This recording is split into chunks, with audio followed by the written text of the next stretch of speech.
Au Zimbabwe, le parti au pouvoir intensifie ses démarches pour prolonger la période de mandat du président Emmerson Mnangagwa au-delà de 2028, dépassant la limite constitutionnelle de 2 mandats dans le but d'étendre les futures élections au pays entre 2028 et 2030.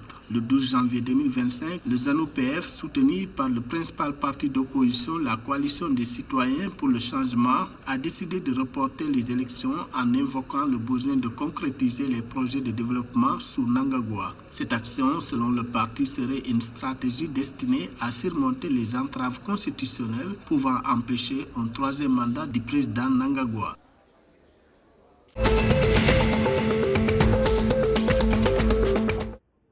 En Angola, le port de Namibé vise à renforcer son statut en 2025 en se démarquant comme un des principaux centres portuaires et hubs dans la zone australe de l'Afrique. Le 11 janvier 2025, le président du conseil d'administration PCA a annoncé que la compagnie portière prévoit de finaliser en 2025 le projet global de Mosamede Bay pour optimiser son efficacité.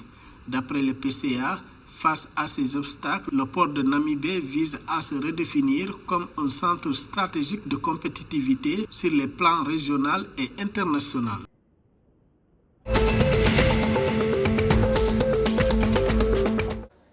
Le Premier ministre du Royaume d'Eswatini, Roussel Dlamini, a appelé à des mesures énergétiques pour garantir l'indépendance agricole de l'Afrique, mettant en garde contre la militarisation de l'alimentation.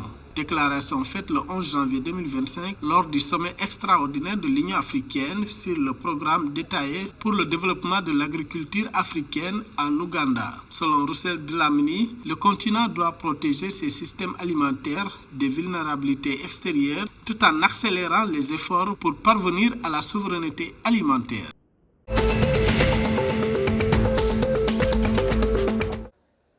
En Afrique du Sud, la bataille pour la royauté de Vavenda a repris le 13 janvier 2025 devant la haute cour de Polokwane dans le Limpopo.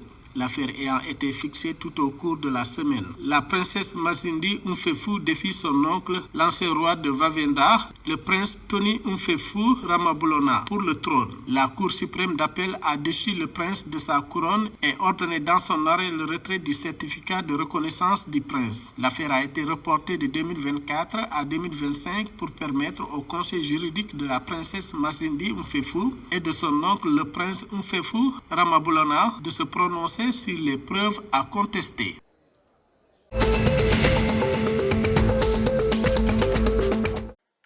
En Namibie, la très attendue compétition de MTC Marie Cup devrait désormais débuter dans un peu plus de 2 semaines. Initialement prévu pour commencer le 16 janvier 2025, le calendrier révisé confirme que les 8e de finale débuteront le samedi 25 janvier. C'est ce qu'a annoncé le 12 janvier 2025 le comité d'organisation, lancé conjointement par la Société nationale de télécommunications mobile MTC et la Fédération namibienne de football. Le 7 novembre 2024, la MTC Marie Cup a été présentée comme une initiative clé pour faire progresser le football interclub namibien dans la Ligue de premier plan.